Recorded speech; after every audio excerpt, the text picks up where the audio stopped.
key now in college? Got to have it. Got to have the depth with the tempo. With the tempo that teams are playing with and the amount of snaps that you're out there playing defense, it's just you need to have enough guys, enough quality guys that you can roll in and out of the game. And trust me, it's a challenge. You know, in the world of NIL, in the world of transfer portal, the kids that are here, they want to be here. And we talk all the time about we're not looking for hostages. We want guys, we want volunteers.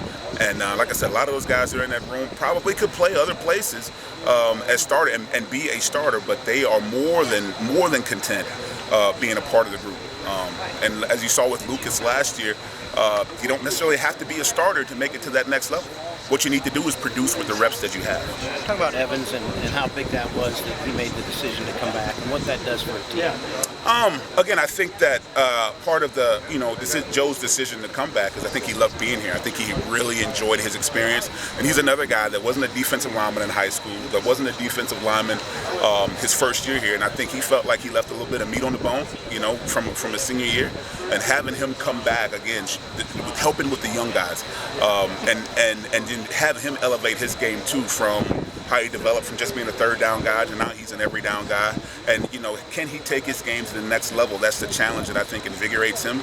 That's what I want to see is him take it to that next level. And when I mean by the next level, I'm just talking about just situational awareness, increases leadership, and then just those points in the game when it's time to make a play where you need to show up, being that guy. That's what I want to see, and I think that's what he's looking to do as well. Appreciate it. Now I know why you can recruit.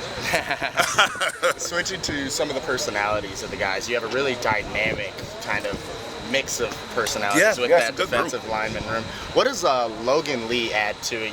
Coach Ferentz always makes jokes about how he's, married with, 2 kids and a dog already and stuff like that. How is it having him in that locker room? He's a grounding force. I think, he's a guy that, he doesn't say a whole lot. Obviously very strong in his faith. And I think that, especially for the young kids, he's a calming and grounding force for them to be able to lean on because he's so gracious and he's so, easy to talk to. And if there's ever a message that I want to get across to the group, he would be a good place to start just because of the way that, his personality is kind of seeps through the locker room. Not just our group, but in the locker room as well. He's always a guy, along with Noah Shannon, along with Joe Evans, with them being older. Chris Ream's another guy that's being older. Those guys, if I ever need a message to get across, whether it be to the room or to the team, those are the guys that I would start with. Do you ever forget how young Logan actually is, because it just seems like he's like an old man out there? No, that's one thing. I never forget how young any of these guys are. I ask them questions about, NFL players from days of yore. And when I mean by days of yore, I'm talking about the late 90s, and they have no idea. But if I see something on Twitter or if I see something on TikTok, they're definitely the ones that keep me in the loop, keep me young.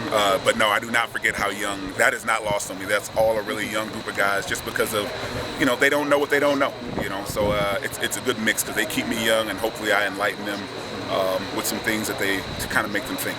Yeah. Now, Y.A. Black, he's obviously, physically, he's just such a demanding, and it seems like he's such an intense person, but actually when you get to talk to him, he's such a goofball and kind of like a gentle giant. Can you explain that kind of dynamic that he has? Yeah, the only thing demanding, there's not really anything demanding about Y.A.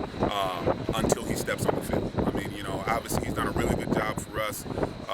Looking for a big jump this year. He's practicing well. He's finally healthy. But just as a guy, man, he's one of the sharpest guys in the room. We're just really smart.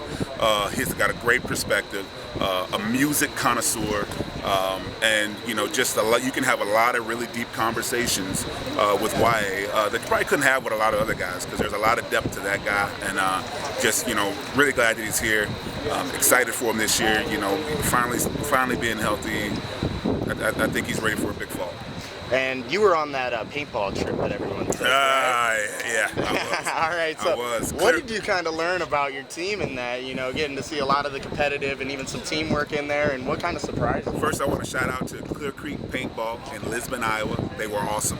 Brenna, she took care of us. One thing that I saw, we don't like to talk. I talk about the defensive line a lot, but we had to break up into groups. It was tackles and ends. That was very clear, and it was shocking to me who saw themselves as an end and who saw themselves as a tackle. When I like to think of guys playing all 4 spots, so that was good. But I'm glad that those guys are out there. They had a blast.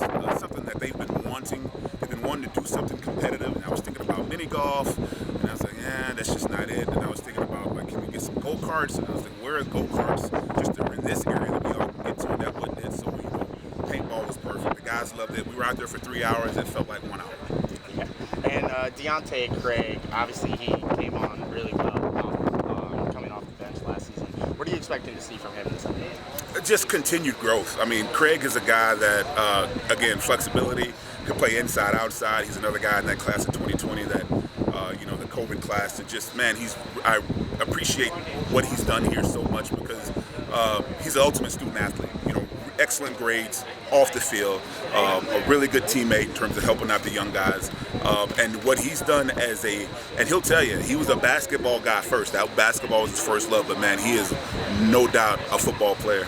Just the way that he practices, he's out here every single day helping the young guys, just the things that we expect. And, long after football is over for Deontay Craig, when he's done playing, in college or NFL or however far he goes, man, he's got a bright future. He can communicate, he's sharp, and he's got a great smile.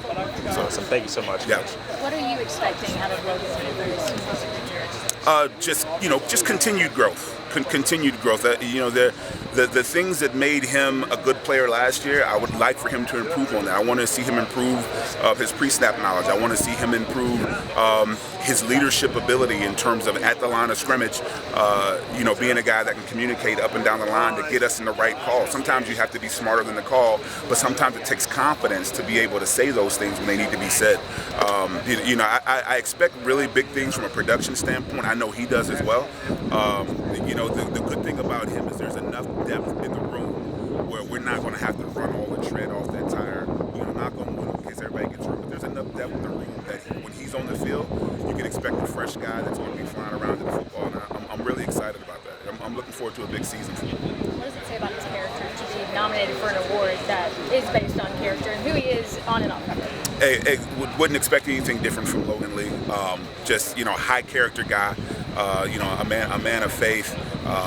He's a guy, like I said, that if I need to get a message across to the team or to the group, he's a guy that I would definitely call just to get the temperature of the room and see what's going on. But man, he's a team first guy, and I'm more than happy I'm really excited for him and very proud of him for the accolade. I don't know if you remember. Not this summer, but last summer, he went down to Selma, Alabama, part of that Big Life tour. I mean, he's just a well-rounded kid, and I think he's grown so much, not just physically and not just in his faith, but he's just grown socially since he's been here. These kids are really proud of him.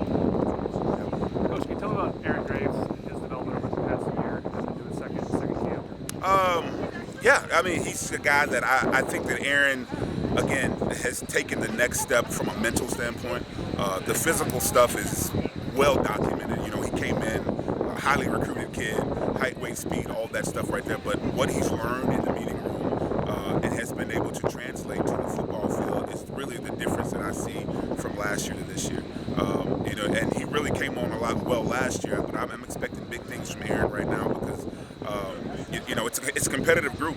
When you got that many guys that can play inside, you really have to be at your best to stick out. And, knock on wood, I just hope everybody stays healthy. That's one thing I hope. But, man, it's a really good group, and he's a big part of it. I got to ask, who won the paintball war then? D tackles, the ends? Tackles. Tackles beat the ends on 2 of the 3 occasions. We did one where we were out in the woods, and all the defensive tackles had to stake out. And the ends had to come get them, but the defensive tackles found their way out of there. The Revolutionary War part, the D tackles, the D ends kind of sweep that when we were just shooting and taking a step forward, and we're bigger bodies, wider bodies. We were really easy to get hit. So, but the guys had a good time.